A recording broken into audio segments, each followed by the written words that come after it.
répertorié en arrière, vous me le ferez savoir. Merci à tout le monde d'être présent. Juste pour votre information, à l'arrière, il y a Philippe et puis André qui prennent les inscriptions. Si vos enfants ne sont pas inscrits, vous pouvez aller les inscrire à la fin. Et puis s'ils sont déjà inscrits, ben, vous n'avez pas évidemment à passer par là. S'ils ne sont pas inscrits, vous pouvez l'inscrire ce soir, vous pouvez l'inscrire dans 2 semaines. Par contre, jusqu'à demain soir, vous savez, le montant, c'est moins cher de 30 $, donc on vous invite à le faire ce soir. Ceci dit, bienvenue à la rencontre des Rapides du 9 à U12. Je me présente, Benoît Forget-Chiasson.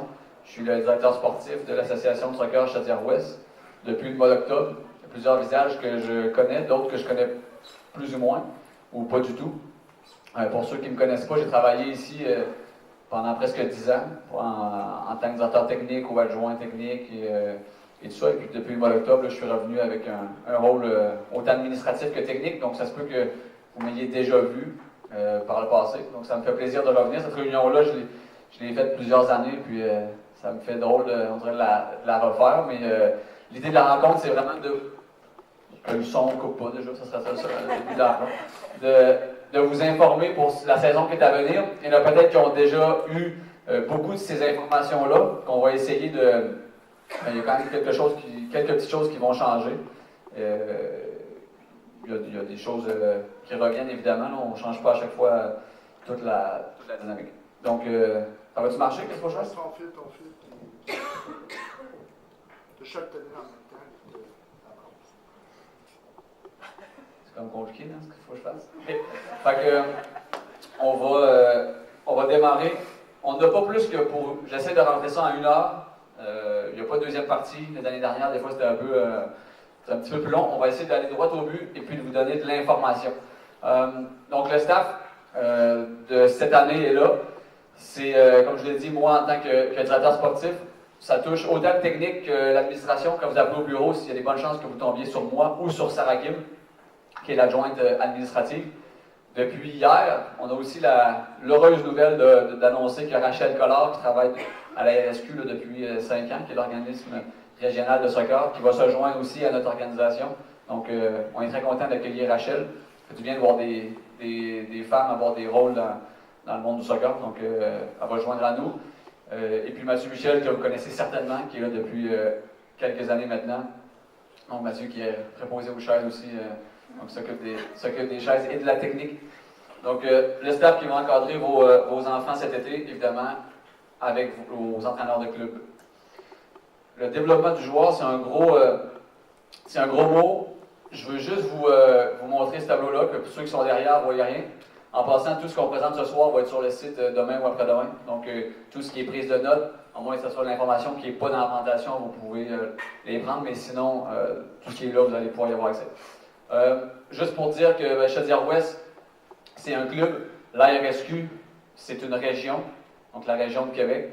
Et puis par-dessus nous, il y a la province qui s'appelle Soccer Québec. Nous, on s'occupe des activités de soccer dans notre club. Il y en a plein dans la région de Québec. Sur la rive sud, il y a nous et Lévis-Est. Dans toute la région, il y en a 20-25. Nous, on est un club de 1700 joueurs. Et l'ARSQ est une région de 25 000 joueurs. C'est la plus grosse région de soccer dans toute la province. Donc, on est nombreux. Et puis, on est fiers de ce qu'on est à Chaudière-Ouest. Vous êtes ici pour qu'on parle principalement des catégories A. Le 2A, ça commence en U13. Et le local, c'était de U4 jusqu'à U8. Et ça se poursuit également de U9 jusqu'à senior, en parallèle de ce qu'on fait avec le A et le 2A. Ça marche? Mais qu'on s'entende bien, là, il n'y a pas de 2A, il n'y a pas de classement et il n'y a pas de statistiques de pointeurs, on va dire ça comme ça, avant U13. Ça marche? On en parlera tout à l'heure de la structure de la Ligue de développement dans laquelle vos enfants vont évoluer. Je vais juste vous présenter une petite vidéo qui... je vous la présente, puis après ça, on en discutera.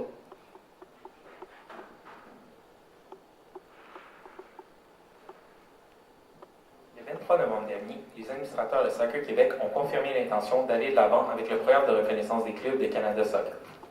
L'arrivée de ce tout nouveau programme provoque cependant plusieurs questionnements chez toutes les personnes impliquées dans le soccer québécois. Soulignons tout d'abord qu'il y a la forte similarité entre les principes du programme de reconnaissance des clubs et les valeurs de Soccer Québec a été un facteur déterminant dans la décision du conseil d'administration. Ces principes tournent autour d'un élément central, les joueurs et les joueuses. En quoi consistera la nouvelle structure? Il existera 4 niveaux de reconnaissance au Québec. Reconnaissance Nord pour un soccer de qualité, reconnaissance régionale de clubs juvéniles, reconnaissance provinciale de clubs juvéniles et reconnaissance nationale de clubs juvéniles. Les critères exacts pour la reconnaissance régionale et provinciale restent encore à déterminer. Le changement majeur du programme de reconnaissance des clubs par rapport à la structure actuelle est que l'accès aux compétitions sera dorénavant octroyé en fonction du niveau de reconnaissance et non selon un principe de promotion-relégation. Un club devra donc démontrer la qualité de son organisation au niveau gouvernance, technique, infrastructure et administratif avant de se voir donner l'accès à une compétition. Soccer Québec confirme qu'il n'y aura pas de changement aux compétitions en 2019 et 2020. Pendant ces 2 années, nous entamerons le processus d'application et d'octroi de reconnaissance. En 2021, nous verrons le début progressif d'une structure de compétition en lien avec les niveaux de reconnaissance, ainsi que le début de la première ligue de soccer juvénile du Québec pour les U13 et U14. Une des pierres angulaires du programme de reconnaissance des clubs sera le Centre de développement de clubs, aussi appelé CDC. Le CDC sera l'approche ciblée pour le développement des joueurs d'âge U8 à U12 qui souhaitent bénéficier d'un encadrement plus soutenu de la part de leur club. Le CDC se veut donc inclusif et accessible pour les joueurs du club. Le CDC s'appuiera sur des principes fondamentaux tels que l'entraînement qui ressemble à des situations de match, un temps de contact élevé avec le ballon et la priorisation d'une expérience plaisante pour les joueurs. Soccer Québec fera tout dans son possible pour assurer une transition harmonieuse et accompagner les clubs avec l'aide des associations régionales à atteindre leurs objectifs en termes de reconnaissance. Nous espérons que cette vidéo aura répondu à quelques-unes de vos interrogations. Plus d'informations suivront en 2019. Si vous désirez davantage d'informations, nous invitons à contacter par courriel Dominique Boudreau, responsable du développement des clubs à Soccer.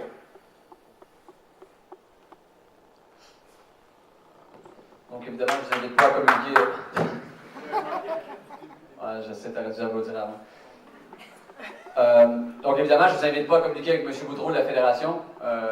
C'est juste pour vous expliquer un petit peu dans quoi les clubs de soccer sont embarqués, dans quoi les prochaines 3-4 années vont avoir, à quelle mesure il y aura des changements dans le soccer dans les 3-4 prochaines années. Vos enfants, U9 à U12, sont la prochaine génération, font partie de la prochaine génération qui vont vivre ces changements-là. Pour ceux qui ne connaissent pas le soccer beaucoup, puis les organisations de soccer, ça vous dit peut-être pas grand-chose qui a été présenté là-dedans, et c'est tout à fait normal. Ce que ça dit, de façon résumée grossièrement, c'est jusqu'à maintenant, les clubs de soccer font ce qu'ils peuvent avec leurs moyens, et peu importe qu'est-ce qu'ils mettent en place comme moyens, peuvent accéder à tous les réseaux de compétition.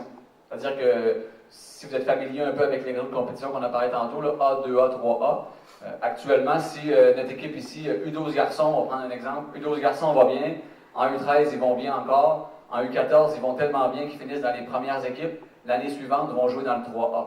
Actuellement, la structure, c'est comme ça que ça fonctionne. Dans les prochaines années, ça va se transformer complètement.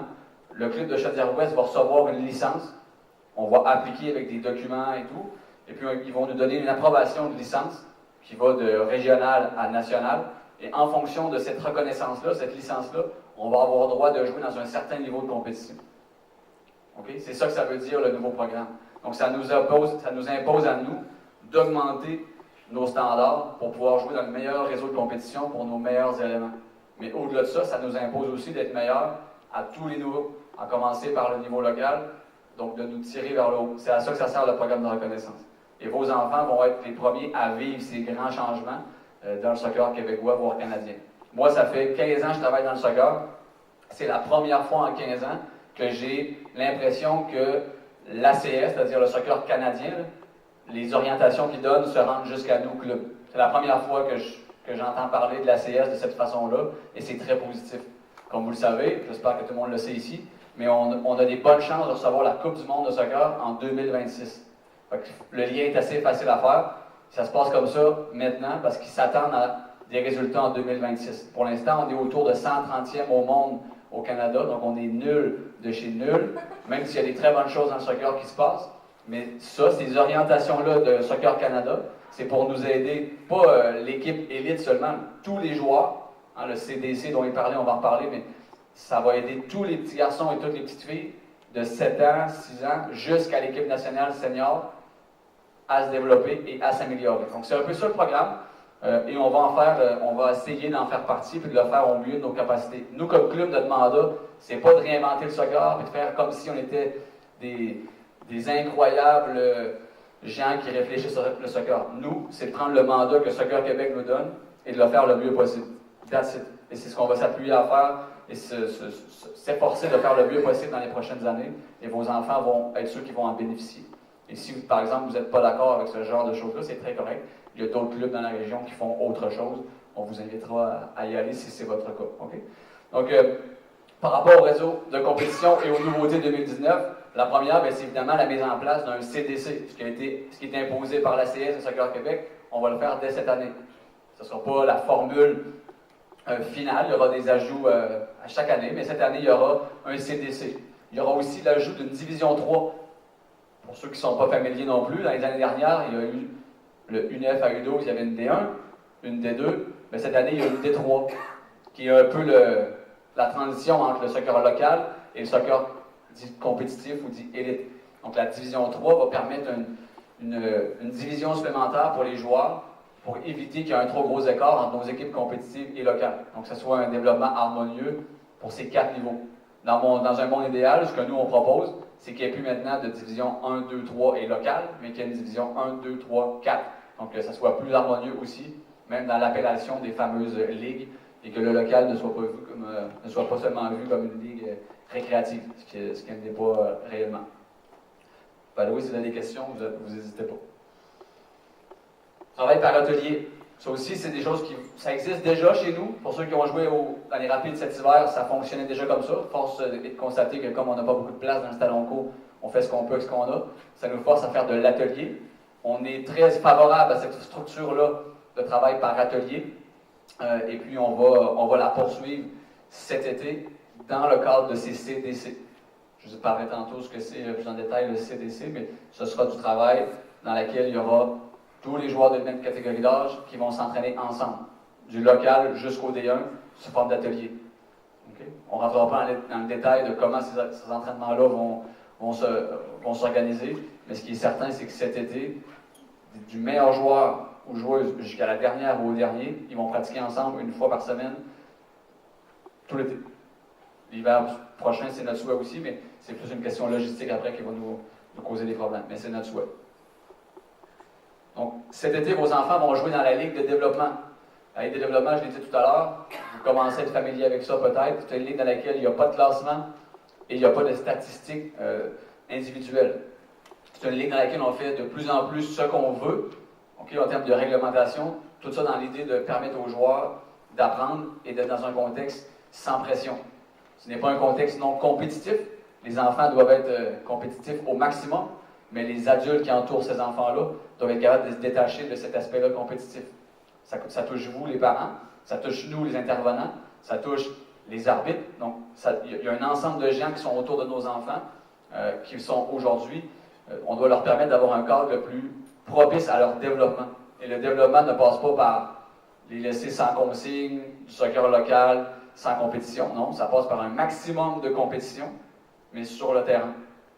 Et votre rôle n'est pas de mettre un davantage de compétition. Ça, c'est important. Vous avez déjà peut-être vu ce graphique. Chaudière-Ouest, on est reconnu, ça fait plusieurs années qu'on est reconnu pour ça. Des équipes qui cherchent à essayer de jouer. Nous, on est la ligne verte. On est souvent confronté à la ligne rouge. Et ça devient choquant à certains moments. Des équipes qui éloignent le ballon de leur but à la première occasion, qu'on appelle le kick and run. Ce genre de jeu-là, vous l'avez peut-être vu dans différentes ligues, différents niveaux. Notre souhait à Chaudière-Ouest, c'est d'apprendre à nos joueurs à maîtriser le ballon pour ensuite jouer. Pour ce faire, ça demande du temps, ça demande des erreurs, et le succès peut tarder à venir. Il tarde, mais il finit par venir. Pas dans tous les contextes, ça prend un contexte, mais On a confiance en nos méthodes, on sait qu'ils fonctionnent. Si ça faisait 1 an ou 2, je travaillerais là-dedans, je vous dirais, on va l'essayer, on verra ce que ça donne. Ça fait assez longtemps que je travaille là-dedans pour savoir qu'on est des professionnels puis qu'on sait qu'est-ce qu'on fait avec les joueurs. Il faut essayer pour être performant à 14-15 ans. On donne cette liberté-là aux joueurs d'essayer. Donc les joueurs sont dans ce schéma-là lorsqu'ils jouent. Plus ils sont petits, plus la période à droite de je regarde, j'interprète, je décide est longue. Plus les joueurs et les joueuses, hein, quand je dis joueurs, c'est la même chose avec les filles, ça se rapetisse, voire ça devient tout en même temps. Et plus on monte en niveau, plus le je regarde et j'exécute se fait dans une vitesse. Chez les tout petits, U9 et U10, c'est je maîtrise mon ballon, je lève ma tête, je fais quelque chose, bon, je l'ai perdu. Et je recommence à chaque fois. Et c'est un peu là-dedans que les joueurs sont. On va les aider à réduire les temps des flèches rouges. Chose aussi qui commence tranquillement à se mettre en place dans le club. On est en ce moment en train d'avoir une réflexion à l'interne là-dessus. Je ne vais pas rentrer dans le détail parce que pour plus la majorité ici, vous en foutez pas mal de ce graphique-là. Je vais juste vous dire qu'il existe, qu'on réfléchit là-dessus. C'est comment permettre aux joueurs de réfléchir le soccer et de comprendre leur activité. Juste savoir que dans le soccer, il y a un moment où tu as la balle ou tu n'as pas la balle. Puis il y a des moments où tu es en train de la gagner, puis il y a des moments où tu es en train de la perdre. Je vais vous montrer une petite vidéo qui est amusante, mais en U9, U10 et U11, U12, ben les joueurs ils passent beaucoup plus de temps dans les deux moments de transition, qu'elles soient offensives et défensives, que dans les deux autres. Parce que pour être dans les deux autres, il faut être capable de maîtriser un minimum le jeu. Et nos équipes compétitives, là, même nos meilleures, si on comptait le nombre de fois où on est en transition, c'est effarant. Alors quand on regarde un match à la télé, on a l'impression que tout le monde marche et que personne court, mais parce que tout le monde est toujours en train d'être organisé et offensivement et défensivement. Ici, quand je dis ici, c'est Chaudière-Ouest, la région de Québec et la province, on est presque tout le temps en train de perdre la balle ou de gagner la balle. Et ça fait un jeu qui est décousu. C'est un jeu qui est relativement décousu. Je vous montre une petite séquence pour l'illustrer. En formation d'entraîneur, on l'a expérimenté. Juste regarder la séquence. Ludovic, tu n'as pas le droit de rire, c'est ton équipe. Donc, c'est nos filles U10 D2, okay? Qui est une très belle équipe. Ils ont passé une saison exceptionnelle. Et ça, c'est pas nécessairement représentatif de tous leurs matchs. Mais c'est représentatif, c'est la minute 1 du match, jusqu'à 1 minute 20. Ça dure 1 minute 20. Essayez de compter le nombre de fois où le ballon change d'équipe. Et nous, il faut leur apprendre à jouer au soccer à travers ça. Faites juste compter à combien vous arrivez. C'est nous qui est parti avec le ballon.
Vous arrivez à combien? 35, 25. Bon, moi, j'étais à 20, 22, 23, dans ces eaux-là. C'est en 1 minute 30. Hein?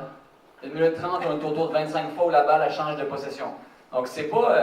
puis moi, ça fait fais des blagues, hein, mais c'est Ludovic, l'entraîneur. On a vu cette séquence-là en formation entraîneur, puis en aucun temps, tu as envie de dire les filles sont poches, les coachs ne savent pas ce qu'ils font parce que l'équipe donne ça. C'est zéro ça. Puis on aurait mis la même situation en U12 garçons D1, U12 filles D1, puis les statistiques auraient été un peu plus intéressantes, mais de façon générale, on est toujours dans ces eaux-là. C'est-à-dire que le ballon change d'équipe sans cesse.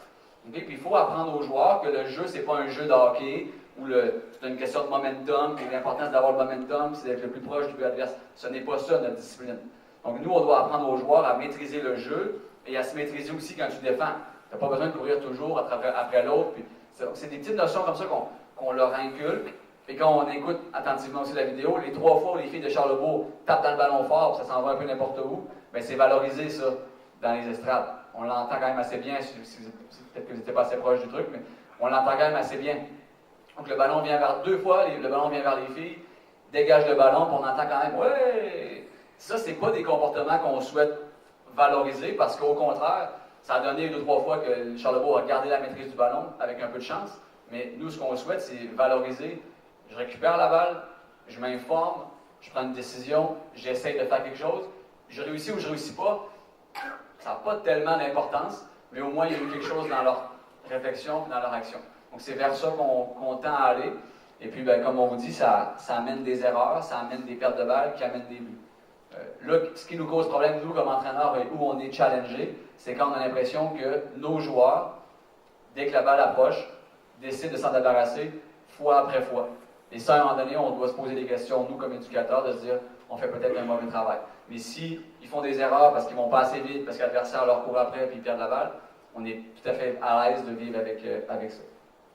Donc, à travers les pratiques, qu'est-ce que nous, on impose aux entraîneurs? Quand je dis on impose, bien ça, on l'impose. On n'impose pas beaucoup de choses, mais ça, oui. Donc, les entraînements comportent ces 4 éléments-là, et surtout celui qui est au milieu. Mais, en termes de contenu, il doit y avoir des oppositions, il doit y avoir des exercices de coopération, il doit y avoir des occasions de répétition, puis il doit être le plus proche possible, l'entraînement, de la situation de match. Si vos entraîneurs d'équipe font des choses qui s'éloignent énormément de la situation de match, et comme ça, semaine après semaine, ce n'est pas des choses que nous, on valorise. Parce que le soccer, ça s'apprend en jouant au soccer. Par rapport à ce qu'on essaie de véhiculer aussi à travers nos entraîneurs, peut-être que ceux qui sont à l'arrière ne voyaient pas bien, c'est une image qui circule beaucoup dernièrement là, dans le réseau de l'éducation. Mais c'est juste pour dire qu'on est conscient qu'on fait affaire avec des enfants, que chacun de ces enfants-là ont des façons différentes d'apprendre. Sur l'image, c'est simple, hein, c'est un éléphant, un singe, un chien, un poisson. Et puis l'examen, c'est de leur apprendre à monter dans l'arbre. Celui qui remonte en premier va être déclaré bon grimpeur. Mais c'est un peu pareil au soccer. C'est-à-dire, on ne peut pas enseigner le soccer d'une seule façon, puis s'attendre à ce que les joueurs répondent tous de la même façon, puis atteignent leur plein potentiel. Il faut être capable de leur proposer différentes situations avec différentes méthodes d'entraînement pour leur permettre d'atteindre leur plein potentiel. Pour ça, ça demande des compétences d'entraîneur tip-top. Okay? Ça demande des compétences d'entraîneur tip-top, ce qui n'est pas évident dans un contexte de club amateur de soccer. Okay? Mais on en est conscient de ce qu'on veut faire, mais on a une réalité. Mais je vous parlais tantôt un petit peu de l'encadrement qu'on offre à nos entraîneurs. Ce qu'on recherche chez les joueurs pour être capable d'atteindre leur plein potentiel, ça, c'est les attentes qu'on a à propos d'un joueur participatif. Le joueur participatif, c'est le joueur qu'on recherche. C'est la joueuse qu'on recherche. C'est pas la meilleure joueuse, c'est pas le meilleur joueur. Puis quand on dit on veut des joueurs qui ont une bonne attitude, on s'en fout un peu de la bonne attitude. On veut des joueurs qui sont dans ce portrait-là. Des joueurs qui sont, passionnés par leur activité. Pas qui font juste du soccer. C'est partout les médias en ce moment. Là. Le multisport, c'est bon. On est tout à fait d'accord avec ça. C'est excellent. Ils peuvent être passionnés par 2 sports. Ils peuvent être passionnés par 3 sports. Nous, ce qu'on veut, c'est que s'ils font du soccer, ils soient passionnés par le soccer. Ça les intéresse. Ils connaissent les règles. De temps en temps, ils regardent des matchs. Sur YouTube, sur leur téléphone, sur ce qu'ils voudront. Mais ils s'intéressent à l'activité soccer. Un minimum. Et surtout qu'ils soient de plus en plus autonomes. Qu'ils cherchent à comprendre ce qu'ils font et qu'ils soient proactifs dans le déroulement de l'activité. C'est là qu'on confond souvent. Moi, mon jeune, il a une super bonne attitude. Là. Il écoute les consignes. C'est insuffisant. Écouter les consignes, c'est juste venir, recevoir de l'information de l'entraîneur, puis essayer de le faire. Juste faire ça, pour nous, c'est insuffisant. Le joueur ou la joueuse, même s'il est tout petit, doit être participative en entraînement. Je vous dis ça, mais parallèlement à ça, c'est évident qu'on demande la même chose à nos entraîneurs. Si on a des entraîneurs qui font que crier et qui sont trop directifs, ben ces joueurs-là n'ont pas de place à prendre des initiatives et à être autonomes. Donc le discours que je vous tiens là, ben, il est directement relié au discours qu'on tient en formation d'entraîneur. Okay? Mais c'est important pour nous que les joueurs ils prennent des initiatives, quitte à se tromper, quitte à dire des choses qu'ils ne devraient pas dire, mais avoir une bonne attitude telle qu'on l'entend et d'être à l'écoute, donc d'être un peu en attente. Pour nous, ce n'est pas l'attitude qu'on recherche. On ne parle pas de confrontation. On a quelques générations qui sont trop souvent dans la confrontation. On n'aimera pas de catégorie. Mais on doit être dans la participation active de l'activité. Donc nous, on aime le terme joueur-acteur, puis on essaie d'éradiquer ou de s'éloigner le plus possible du joueur consommateur. Le joueur qui vient au soccer, tirer tout ce qu'il peut de son entraîneur ou de son équipe, puis de repartir. Puis après, la prochaine fois qu'il pense soccer, c'est la prochaine fois qu'il vient au terrain. Et on enchaîne comme ça. Il a beau être performant ou elle a beau être performante, c'est un peu voué à l'échec quand ça se passe comme ça. Fait qu'il faut que le jeune ou la jeune soit capable d'être participative au maximum de l'activité. Comme je vous dis, en contrepartie, qu'est-ce qu'on fait avec nos entraîneurs? C'est facile à dire ça en salle de réunion, qu'on s'attend à ça des joueurs. C'est les joueurs qui sont comme ci, c'est les joueurs qui sont comme ça. Les éducateurs qui encadrent vos enfants sont à 80%, voire 90% responsables du retour ou non, ou de la progression ou non de vos enfants. Vos enfants sont une grande partie, mais l'entraîneur ou l'éducateur qui est avec eux a une énorme partie. C'est pour ça que nous, on offre et on propose un programme de formation continue à nos entraîneurs, qui marche, honnêtement, plutôt bien depuis les derniers mois. Donc moi, je suis reconnu, c'est peut-être pas le bon mot, mais je suis directeur de cours à Soccer Québec. Donc je m'occupe de donner de la formation régionale ou provinciale à Soccer Québec. Donc ça me permet, avec Mathieu, d'encadrer et nos responsables de niveau. Sachez qu'à chaque niveau d'âge, on a une personne référence qui est le responsable de la catégorie, qui connaît les joueurs de sa catégorie d'âge. Donc, un référent U9 masculin, U10 masculin, jusqu'à U12, même chose du côté féminin. Donc, nous, on a de l'information à leur transmettre, qui transmettent ensuite à leurs entraîneurs, donc à leur reste de leur staff. Si nous, on n'est pas présent sur les terrains, ben, l'information nous revient via les responsables de niveau jusqu'au personnel du club. On offre également de la formation, comme je vous dis, à travers le conseil technique de club. On se réunit une fois par mois pour se former, discuter de soccer, faire de la vidéo, et puis aider nos entraîneurs à être meilleurs. On le fait mois après mois, et le taux de présence, il est très bon. En plus d'accompagner les gens à suivre la formation via Soccer Québec et la CS. Maintenant, de façon pratico-pratique, vous allez voir, ça va aller très vite pour la suite. Séance d'orientation de niveau. Voici nos prévisions pour l'été. Prenez pas ça pour une vérité, c'est nos prévisions. Regardez la catégorie de votre enfant, faites-vous une idée là-dessus. On a prévu, au niveau des garçons, faire 2 équipes U9. On a prévu 2 équipes U10, 2 équipes U11 et une possibilité de 3 en U12. Donc ça, ce n'est pas des équipes inscrites, c'est ce qu'on prévoit faire avec comment ça s'est passé cet hiver, qu'est-ce qu'on anticipe comme inscription. On peut se tromper, mais on ne pense pas se tromper de 5 équipes là-dedans. On peut en enlever une, en rajouter une. On ne peut pas faire 4 équipes dans une division, dans une catégorie, mais on peut en faire 3 partout si on a un nombre d'inscriptions qui nous le permettrait. Du côté filles, 2 en U9, 3 en U10, 2 en U11 et 3 en U12. Okay, c'est vers ça qu'on s'en va.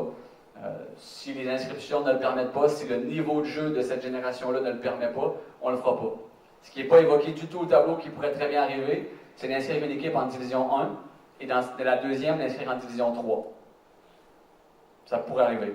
Si on a l'impression que notre réserve, donc la D2, est un petit peu faible, on peut se permettre de la mettre en D3 directement pour éviter d'être trop faible en D2. On peut aussi faire une D2 et une D3, donc de ne pas faire de division 1. Pour un club comme le nôtre de 1700 joueurs, ce serait surprenant. Mais cet hiver, on a une équipe U9 garçons qu'on a mis en D2. Mais l'hiver, c'est pas la même chose que l'été. Donc, comment vont se dérouler les séances? Donc, dans un premier temps, le nombre de joueurs. Combien on va prendre de joueurs? Oui, Stéphane?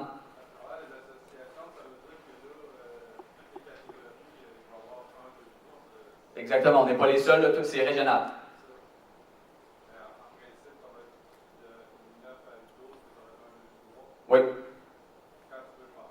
Exact. Ça peut arriver que nous inscrivions une équipe D3 et qu'on soit les seuls inscrits en D3. Si ça arrive, la Ligue ne partira pas, on va être obligé de les mettre en local. Ça peut arriver. Ça arrive surtout dans les catégories U13 et plus, là, parce qu'il y a un petit peu moins de joueurs qui jouent. Dans ces catégories-là, ça peut arriver, mais ça serait un peu plus surprenant. Mais ça, ta question est bonne. C'est pas parce que nous, on inscrit une équipe dans une division que forcément cette division-là va démarrer. C'est la première année de la D3, peut-être que les clubs vont être réfractaires à en inscrire, on ne le sait pas. Comme nous, on n'a même pas anticipé une. On a inscrit, on en a anticipé quand on a trois équipes, mais on ne l'a pas anticipé quand on a seulement 2 équipes. Ça pourrait arriver qu'on le fasse à 2 équipes. Oui, derrière.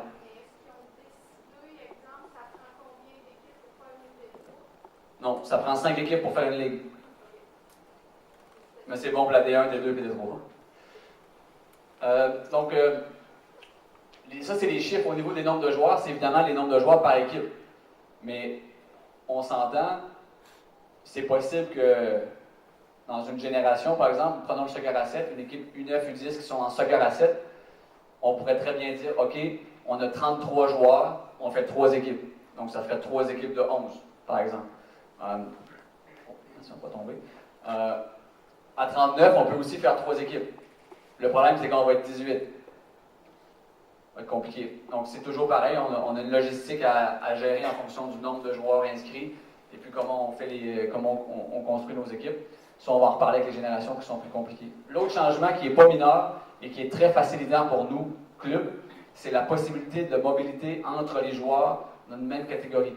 Avant, on avait un nombre minimum de joueurs dans une équipe, c'est-à-dire U12, on avait une équipe de 15, mais il fallait avoir un minimum de 10 joueurs inscrits dans l'équipe qui ne pouvaient pas monter, qui ne pouvaient pas redescendre. Là, ce qu'on peut faire, c'est dire, OK, en U12, on a 36 bonhommes. On sait juste qu'on a 36 bonhommes. De semaine en semaine, on met qui on veut en D3, en D2 et en D1. Ça ne change pas grand-chose concrètement pour vous.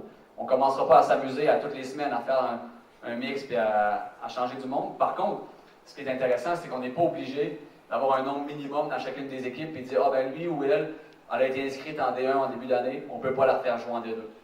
On a juste 6 joueurs pour un match en D2, on a 3 joueurs de D1 qui seraient dispo pour les aider, mais ils ne peuvent pas y aller. Ça, c'était l'ancienne façon de fonctionner. Cette année, on peut faire ce qu'on veut pour aider notre logistique de club, puis finalement avoir une montée-descente qui est intéressante. Donc ça, c'est nouveau. Quand je disais tantôt que la Ligue des développements, on fait un peu ce qu'on veut, ben, c'est un bel exemple. On fait vraiment ce qu'on veut avec les joueurs, on sait juste qu'on en a de temps, puis qu'on va les faire jouer dans chacune des équipes. En contrepartie, ça va avec le jour de match, ben, toute la même catégorie joue le même jour. Fait qu'un joueur ne va pas commencer à faire 3 matchs dans sa semaine. Avant, il pouvait jouer en D2 le mardi, puis aller jouer en D1 le mercredi. Là, si en une semaine, tout le monde joue en même temps. Le remplacement, il ne va pas se faire D1, D2, à ce moment-là, il va se faire catégorie en dessus, ou catégorie en dessous pour la catégorie au-dessus. Donc, les générations vont devoir se parler, U10 vers U11, par exemple. Question là-dessus, c'est quand même un point différent des années dernières. Oui, c'est vrai. Excuse-moi? Tout à fait.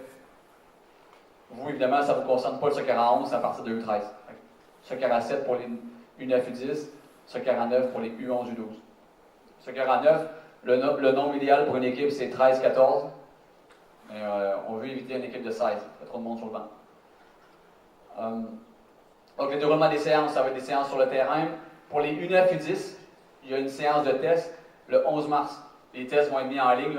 C'est rien de stressant. Si un joueur ou une joueuse se plante dans ces tests, c'est pas grave. L'idée, c'est juste qu'on les voit évoluer. Surtout pour les U9, on connaît moins. Ça nous permet de les voir une première fois. Mais les tests de sélection ne sont pas des tests de oui ou de non. C'est un test d'information pour nous au niveau de la génération, puis le niveau du jeune. C'est important, première séance qui est prévue, les joueurs se présentent dans leur catégorie d'âge. Si votre enfant il est U10, mais depuis 2 ans, il joue surclassé, il vient avec les U10.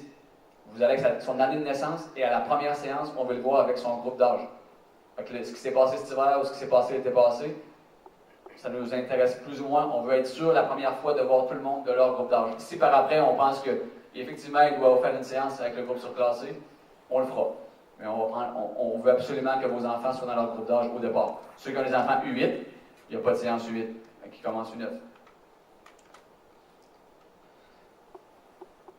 Joueurs mutés, vous connaissez la réglementation des joueurs mutés. Un joueur muté, c'est un joueur qui jouait dans un autre club l'été dernier, Donc, si ici, il y aura possiblement des gens qui ne sont pas du secteur Saint-Nicolas-Saint-Rédempteur, si c'est le cas, on appelle ça des joueurs mutés. Un joueur est muté pendant 2 saisons d'été. Après, il est considéré comme un joueur appartenant au club de Chaudière-Ouest. L'hiver, ça n'a aucune importance. C'est 2 saisons d'été qui fait foi de sa mutation ou non. La réglementation dit qu'on a droit à 2 joueurs mutés par feuille de match.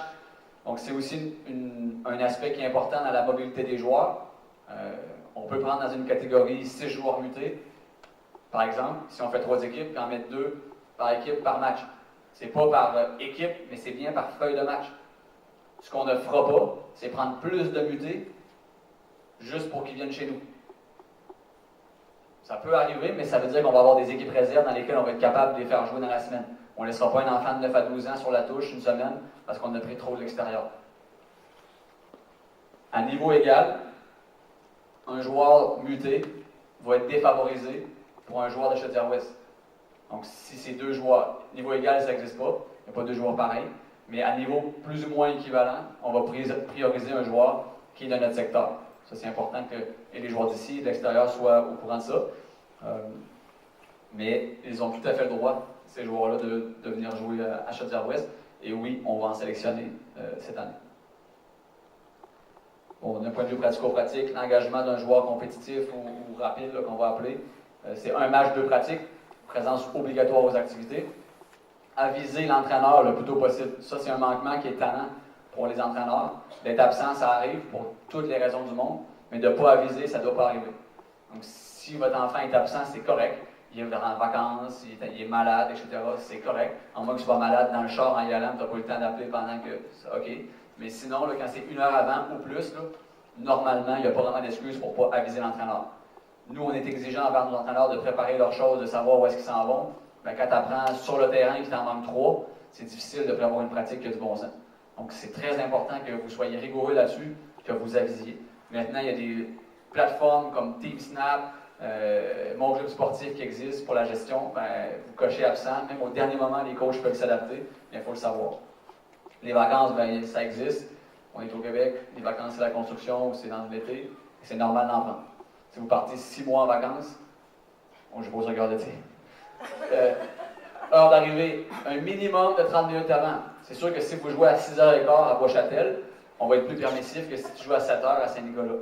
Mais on va faire preuve de bon sens. L'idée, c'est d'arriver une demi-heure avant, parce que les coachs ont besoin de savoir que leurs joueurs sont là. Puis un joueur qui arrive 10 minutes avant son match, en finissant son souper, c'est rarement un joueur ou une joueuse qui est prête à être performante sur un terrain de soccer. Donc, d'arriver, prendre l'habitude d'être là 30 minutes avant, covoiturer s'il faut, mais on s'attend à ce que les entraîneurs soient présents avant 30 minutes et que les joueurs soient présents 30 minutes avant. Les tournois, ben, on s'attend à ce que nos équipes en fassent au minimum 1 par saison. Je ne suis pas un grand fan des tournois, fait que je ne vous vendrai pas qu'il faut en faire plusieurs, surtout pas à l'extérieur, mais c'est sûr qu'à chaque saison, habituellement, en compétitif, c'est 1, 2 tournois. Certaines équipes vont faire 3, mais pour faire 3, il faut être sûr que les parents embarquent là-dedans. Mais normalement, c'est 1 ou 2 tournois. Ça peut près quelle période, juste pour... Les tournois, il y en a des intéressants à peu près 1 fois par 3 semaines. Il y en a un à mi-juin qui est Victoriaville, qui est un tournoi apprécié. Il y a beaucoup de monde qui vont là. Moi, je ne suis pas le plus ferrant tournoi, là, fait que aidez-moi ceux qui sont... Mais d'habitude, mi-juin, il y en a un bon. Mi-juillet, il y en a un autre. Mais ça, là, vous... Nous, on n'organise aucun tournoi qui concerne vos enfants. C'est sûr que ça va être ailleurs. À moins que vous avez des petits au festival ou au local, au tournoi de Saint-Luc. Donc, les activités de club, ça c'est obligatoire. Donc, c'est le camp préparatoire qu'on appelle, qui est un événement fort qu'on a démarré il y a 11 ans. J'étais là il y a 11 ans qu'on a démarré ça au Lac-Beauport. Donc, ça marche encore pour ceux qui sont des plus expérimentés. Mais le camp marche encore. C'est toujours au Lac-Beauport. Et oui, il y aura lieu. Même s'il y a 4 mètres de neige, puis c'est le 4-5 mai. Il aura lieu. Sur la neige ou sur le gazon, mais il y aura lieu. Fait que c'est le 4-5 mai. Vos enfants doivent y être. C'est même pas supposé être obligatoire, mais ça doit être. J'ai hâte d'y aller. Même pour les 9 ans qui ont, pour certains, un petit peu peur de découcher. À chaque année, on a ces situations-là. C'est juste important pour ceux qui ont des enfants qui sont un petit peu plus craintifs de quitter la maison et de coucher à l'extérieur parce qu'ils couchent là-bas, dans le centre saisonnier, de nous aviser et puis qu'on le gère. Okay? Mais ça ne veut pas dire que vous allez venir coucher avec lui, mais ça veut peut-être dire qu'on va le préparer, qu'on va le gérer. Mais les U9 vont faire partie du camp. Et cette année surtout, les U12 font encore partie du camp. C'est important pour nous que toute la Ligue de développement soit ensemble. Fait que cette année, les U12 le font. C'est la première année qu'on a les U12. Avec Philippe, on a travaillé fort pour leur trouver de l'hébergement. Fait que les U9, en tout cas, on va voir comment on va. On n'est pas encore finalisé, là, mais il y a une école qui est sur le chemin entre le centre Le Saisonnier et puis le terrain de soccer. Il y a une belle école qui est là. On va avoir des enfants qui vont dormir dans ça et puis qui vont venir manger à la cafétéria pour l'alimentation. Fait qu'inquiétez-vous pas, tout est prévu, tout se fait à pied. Même ceux qui vont être dans l'école, ils vont sûrement avoir de la pizza à la place du repas prévu. Fait qu'ils ne seront pas malheureux dans cette école-là. Donc 4 et 5 mai, centre Le Saisonnier. On a même réduit le coût cette année. Vous avez vu, on a fait, excuse-moi Phil, je vais juste finir ma phrase, après ça je prends ton... on a réduit le coût du camp préparatoire. Vous avez vu, on a augmenté les coûts d'inscription cette année parce que, pour différentes raisons, mais on a augmenté les coûts d'inscription pour être un petit peu plus proche de la réalité de ce que ça coûte au club pour faire rouler ces équipes-là. Par contre, on ne peut pas augmenter partout, donc on a décidé de, à tout le moins, réduire ce coût-là qui est un coût obligatoire.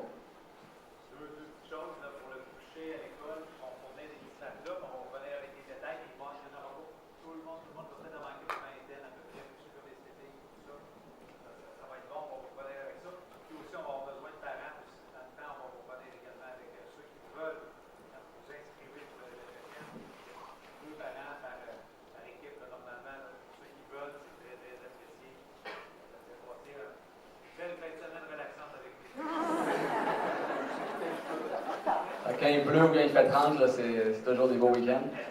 Phil se propose pour gonfler les matelas supplémentaires qu'il va vous aller apporter. Donc Phil va s'occuper de ça. La dernière phrase est importante. Dans le but d'atteindre nos objectifs du camp, qui sont écrits là, ben, c'est pour ça que tout le monde doit être là. Si on veut développer un sentiment d'appartenance à notre équipe, puis valoriser puis améliorer notre début de saison, puis qu'il manque 3 joueurs dans une équipe ou 3 joueuses dans une équipe, c'est difficile. Donc, assiduité, s'il vous plaît, à cette activité-là, comme je vous dis. Je ne devrais pas avoir besoin de dire ça. Je veux prendre le temps de remercier les partenaires du camp et du club. J'espère pas avoir oublié de partenaires majeurs. Juste pour que vous sachiez, le camp coûte environ 20 000 à tenir. C'est pas un petit événement. On est à peu près à 1500 de finaliser le budget. Fait que si vous avez une entreprise, sachant que vos enfants ont une chance de participer au camp, on fait un peu appel à vous ce soir. Pas de faire un chèque personnel pour le camp, mais si vous avez une entreprise et que ça peut vous intéresser de nous aider à finaliser les finances de cette activité-là, gênez-vous pas. Ça peut être pour le club aussi, là. Je prends vos cartes d'affaires tout à l'heure. Mais c'est sûr que votre participation en tant qu'entreprise va être grandement appréciée avec visibilité possible aussi en fonction de la participation. École de soccer, j'ai mis de nouveau parce que je veux vraiment appuyer là-dessus. Là. Je ne suis pas tout à fait satisfait de comment notre école de soccer s'est déroulée l'année passée. Je n'ai pas de gêne à le dire, je l'ai dit aux responsables. Notre camp n'a pas été à la hauteur de ce qu'un camp devrait avoir lieu, devrait avoir l'air plutôt. Mais cette année, on remet un peu d'effort et on remet de la qualité dans notre camp. Donc, on vous invite à y participer. Cette année, il va y avoir la possibilité de faire des semaines freestyle, donc avec Alex Tremblay, notre spécialiste qui vient de chez nous d'ailleurs. Fait que si vos jeunes ont de l'intérêt pour ça, ils peuvent faire les camps de jour en freestyle. On va avoir pour nos gardiens de but, je vais en parler tantôt, un spécifique avec Mathieu. Et pour les joueurs, ce camp-là, il y a 2 semaines cette année, uniquement pour les rapides. Pas une semaine rapide avec aussi d'autres joueurs, mais 2 semaines, la semaine du 1er juillet et la semaine du 15 juillet. Les dates ne sont pas écrites, mais sont dans notre site. Mais la semaine 2 et la semaine 4 sont des semaines exclusivement pour les joueurs compétitifs. Et on s'attend à avoir 40 joueurs et joueuses ces 2 semaines-là compétitifs et d'avoir un camp d'une très très bonne qualité avec des entraîneurs comme Mathieu, André, Jérôme, moi. On va être présents pour encadrer nos joueurs et on trouve ça important que de nos 225 joueurs, U9 avec 12 compétitifs, ce serait normal qu'on en ait 80 qui viennent au camp de jour. C'est 160 pour une semaine, c'est 120 pour la 2e semaine que vous prenez. Donc c'est quand même bon marché pour la qualité de camp qu'on va avoir à Renaud-Maillet. Donc moi je vous invite si vous l'aviez fait il y a quelques années, puis peut-être délaissé dernièrement, je vous invite à les inscrire. C'est déjà possible sur notre site.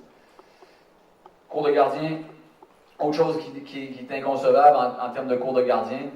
Mathieu et moi, on travaille fort actuellement pour redynamiser ça, mais nos gardiens ont besoin d'encadrement, ont besoin de spécifiques. Et puis ce serait normal que nos gardiens se forment. Quand je dis nos gardiens, là, un U9 qui a un peu d'intérêt, c'est un gardien. Mais ce que je veux dire par là, c'est que On n'a pas besoin d'avoir déjà tout l'équipement, les gants, avoir le goût de faire juste gardien puis pas joueur. Un jeune ou une jeune qui a un peu d'intérêt au poste de gardien de but, mais qui est évidemment pas intéressé à le faire tout le temps, mais c'est quelqu'un à qui il faut donner le goût. Puis des entraînements spécifiques gardien de but, je ne sais pas si vous avez déjà vu de quoi ça a l'air, mais c'est très motivant et ça donne beaucoup confiance aux jeunes qui font ce genre de camp. Puis quand je dis camp, ça peut être une séance, ça peut être 3 séances, 5 séances.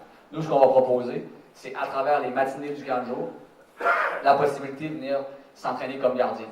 On veut être le plus flexible possible là-dedans. Si votre enfant a un intérêt pour le poste de gardien, mais vous dites, moi, allez le porter 5 fois à Renaud Maillet dans la semaine, puis aller le chercher ce soir du midi, je ne suis pas trop chaud, je le ferai peut-être 2 fois, 3 fois, je le laisserai peut-être toute la journée. Tout ça, là, ce que je viens de dire là, c'est possible. C'est vraiment important que si vous avez des enfants qui ont un intérêt pour ce poste-là de gardien, que nous, on ait les moyens de l'encadrer, parce que nos gardiens, c'est très, très important. Et on a, je ne suis pas gêné de le dire, une des meilleures personnes à Québec, en Mathieu, qui a 18 chapeaux, mais dont celui-là d'ex-entraîneur de gardien professionnel en Belgique. D'ailleurs, son club belge vient d'avoir des problèmes avec le fisc belge, mais ça, c'est un autre problème.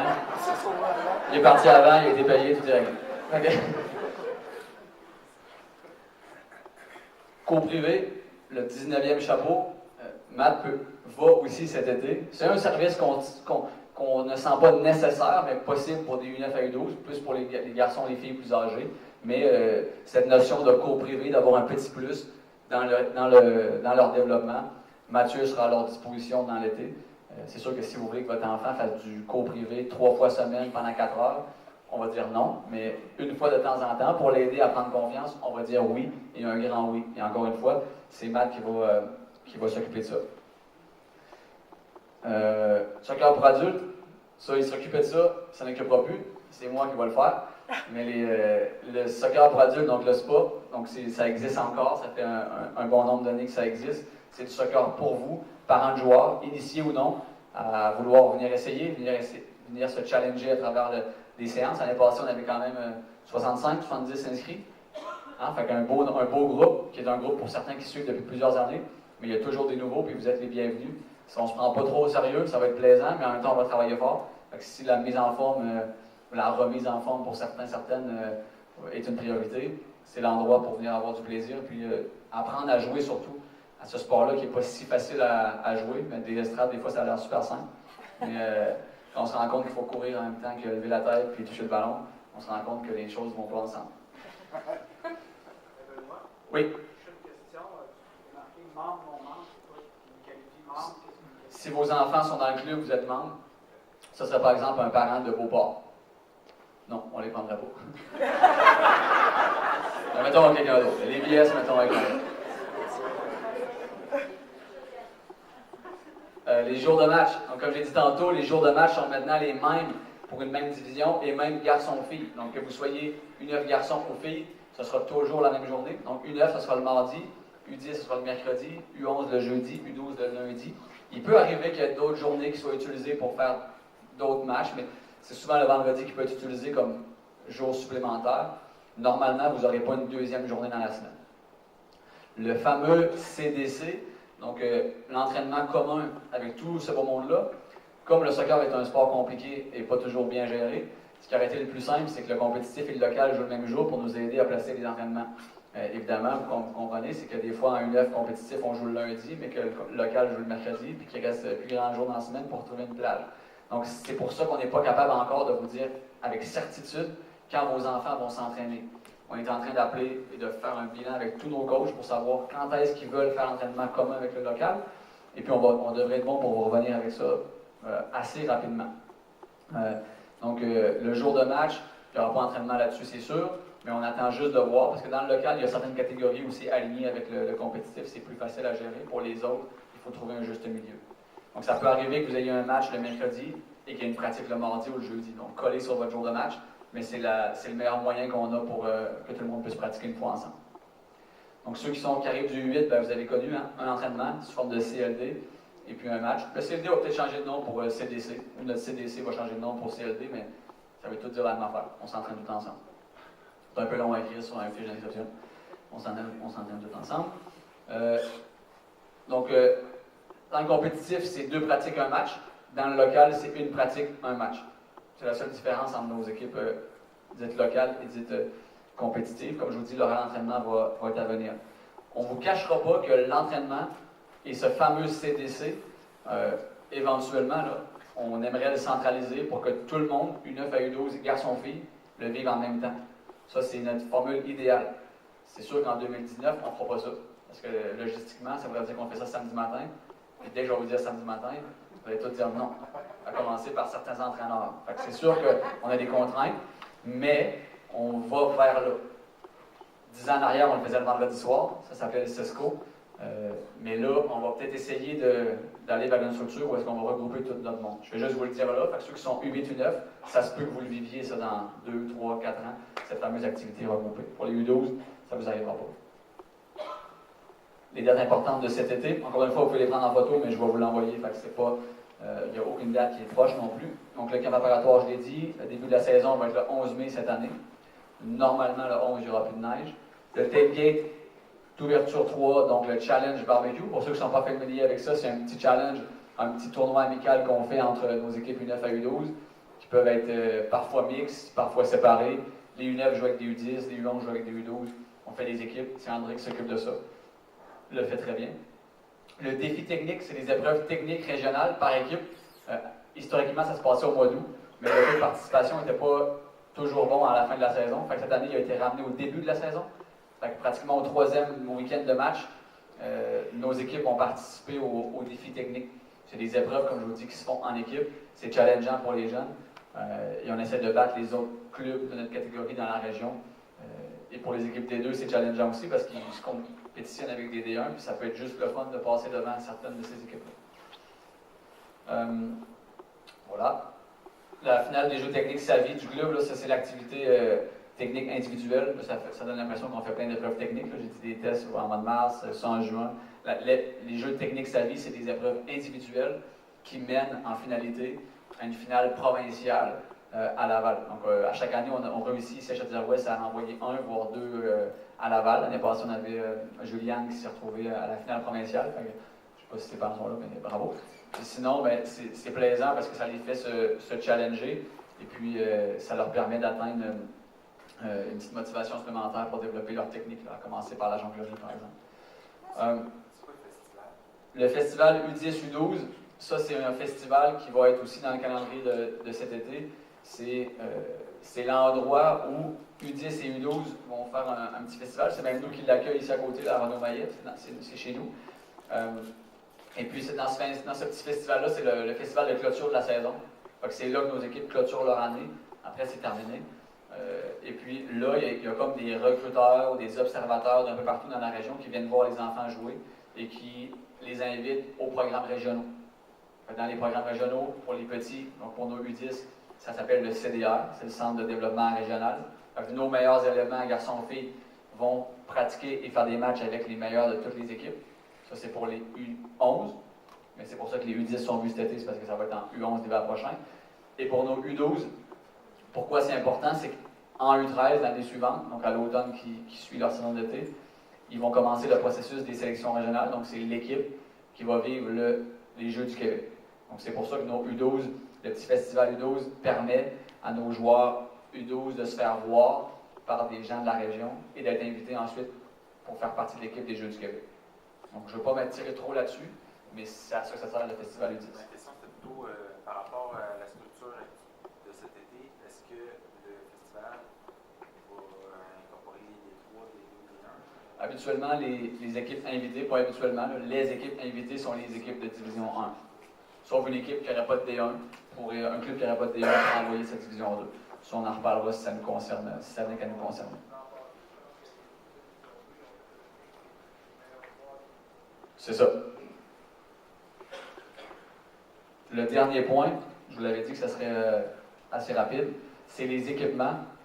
Donc, au niveau des équipements, ben, il y a le chandail de match. Donc, nous, on fournit le chandail de match. Le chandail d'entraînement, ils vont recevoir au camp préparatoire le chandail bleu poudre, qui va être leur deuxième chandail de match. C'est sûr que notre chandail de match officiel, bleu et rouge, ligné, c'est notre chandail obligatoire pour tous nos matchs. Mais comme il est bleu et rouge, on ne peut pas jouer contre des équipes bleues, mais on ne peut pas jouer contre des équipes rouges. C'est sûr que certaines équipes bleues comme CRSA, ça va bien, mais d'autres équipes comme Lac-Beauport, Haute-Saint-Charles, même j'ai envie de dire Beauport, ils ont beaucoup de rouge. Donc, des fois, ça devient conflictuel. Notre chandail de pratique, à ce moment-là, devient notre chandail de match. Mais en aucun temps, le chandail de pratique peut être le chandail de match d'entrée de jeu. Les shorts et les bas sont à votre charge. Donc, ça, vous allez devoir les acheter à la boutique au Sport Contact. On travaille très fort, là, puis ça devrait se mettre en route là pour que la boutique soit accessible en ligne. Donc, vous n'aurez pas à faire l'achat au magasin, mais en ligne, juste à vous déplacer pour recevoir votre commande. Habituellement, il y en a un peu en stock, fait que ça peut arriver que vous alliez puis vous puissiez les acheter sur place, mais si ce n'est pas le cas, vous pouvez les commander en ligne. Les chandails de gardien, pareil, c'est nous qui offrons le chandail de gardien. Puis il y a une série d'articles promo aussi que vos gérants d'équipe ils vont vous transmettre pour faire une commande aussi, une commande d'équipe. Le chandail de match, c'est important d'en prendre soin. Dans tout sport, l'uniforme de match est un uniforme important. Moi, j'ai ça me promener dans le parc, puis à Saint-Nicolas, puis voir des jeunes avec le chandail de match manger des cornets, puis jouer dans le sable. Fait que c'est sûr que si je vois un jeune avec ça cet été, c'est sûr que je vais lui dire, puis j'aime pas trop ça. Fait que c'est important que le chandail de match, on en prenne soin. On les utilise pendant 4 ans. Si à l'année 2 ou 3, on est rendu à la 3e année. Là. Si à l'année 3, il faut changer des chandails, c'est non budgété. C'est important d'en faire un minimum attention. Je compte sur vous, le club compte sur vous pour que vous y fassiez attention. Pas juste pour une question de chèque et d'argent, mais pour une question de logo. Un chandail de match, on fait attention à ça, puis on compte sur vous pour le faire. On est conscient qu'il y a certains chandails de match que le bleu tend sur le mauve. On le sait. Pas besoin de nous en reparler. On a essayé de trouver des arrangements avec Joa, mais c'est certain qu'on va travailler pour que tout le monde ait les plus beaux maillots, mais on a une quantité limitée, puis vous aurez pour certains ces chandails-là, et puis ce sera ça. Donc, moi, je vous invite, est-ce que vous avez des questions par rapport à cet été, des choses qui n'ont peut-être pas été claires? Comme je vous dis, je passe vite sur certaines affaires parce que je le sais que je vous envoie la présentation, mais je ne voulais pas passer par-dessus des informations importantes. Merci.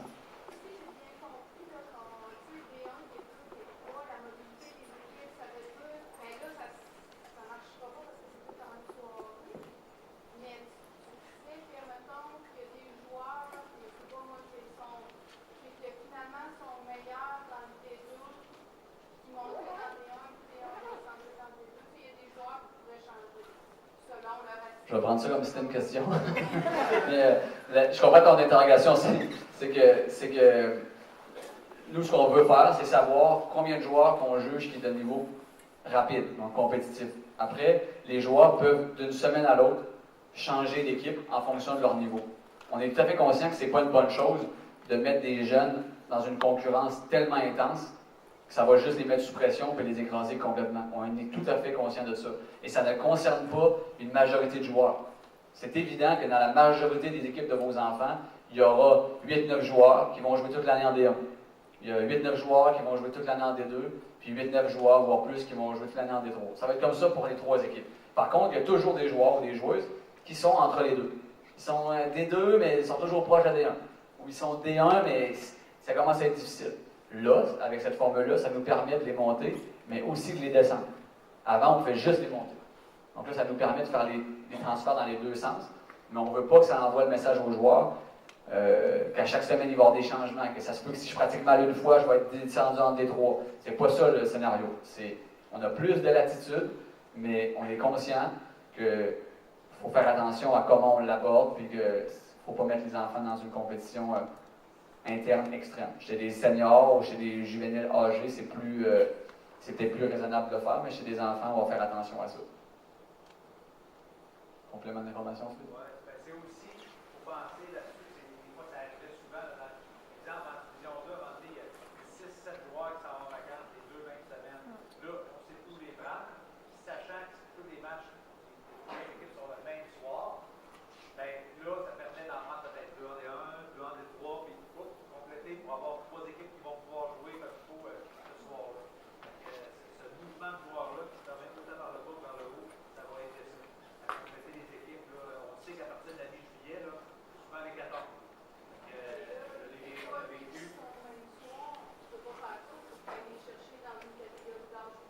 mais on pourrait savoir, si l'équipe de D1 a ses 13 joueurs cette soirée-là, puis ils sont complets, mais que c'est une des autres équipes qui est en problème, on peut se permettre d'en descendre juste pour ce match-là, parce que pour nous, notre gestion, c'est possible de le faire. C'est nous, à l'interne, qui va décider ça. Comme j'ai dit tantôt, ça va peut-être aussi amener plus de mouvement entre l'équipe plus jeune vers l'équipe plus vieille, et ainsi de suite, en amenant les joueurs et les joueuses vers le haut. Oui? Si je t'ai qu'à les dire les 8, je les dirais. C'est pas parce que je les connais pas, c'est parce qu'il m'en manque un ou deux. Mais il m'en manque en réalité un. En U11 gars. Voilà. Ça répond pas, mais ça répond pas. Mais au camp de sélection, vous allez voir les intervenants. Vous allez les voir au camp de sélection. Ce qui est compliqué, c'est quand aux sélections, on n'a pas encore trouvé. Ça met de la pression sur nous autres. Mais normalement, aux séances, à partir de la mi-mars, s'il manque du monde, c'est parce qu'on aura mal fait notre travail. Mais je me mets la pression, parce que ça se peut qu'ils en manquent. Ben, Mathieu est là. Ce que Jean-Sébastien dit, Julie, c'est que Mathieu est disponible. Non, je sais pas si c'est disponible. Je sais qu'il faut. Est-ce que vous avez d'autres questions? Oui. Juste une question pour un jeune qui commence, là, un U9 qui fait le local depuis quelques années, puis qui essaie le compétitif, puis pour X raison, en cours de route, il se rend compte que c'est peut-être pas ce qu'il souhaite, plus y aller dans le récréatif. Comment ça se passe? Il switch simplement dans le local? Oui, la question c'est est-ce qu'on peut en cours d'année passer du compétitif au local? C'est un peu ça dans le fond. Oui, rappelle-moi. Oui, c'est faisable. Oui, c'est faisable. On aura une entente à ce moment-là sur la gestion de cette descente-là. Mais ce mouvement-là, c'est pour ça que j'ai dit tantôt que c'est tannant qu'on appelle ça encore du local puis qu'il y a du compétitif. Si c'était du D3 puis du D4 puis qu'il y aurait tous les mêmes maillots puis qu'il ferait tout à peu près la même chose, ce serait plus simple. Mais il y aura une petite logistique à amener à ce moment-là. Ouais. Ça a été très clair, j'imagine. Stéphane? Juste, je me doute de ta réponse, mais pour les autres, quand si mettons tu as un bassin X de joueurs pour former 3 équipes, je sais que tu as répondu un petit peu tantôt, mais tu vas-tu privilégier plus de faire une D3 ou de faire un local? Si on pense que ces joueuses-là ou ces joueurs-là sont au niveau D3, on va faire un D3. C'est ça. Mais comme on ne sait pas c'est quoi le niveau D3, cet été, on va sûrement faire des erreurs. Il faut être honnête avec vous, c'est-à-dire que le D3, on ne sait pas c'est quoi encore. Fait que, si on met des joueurs en D3 et que finalement,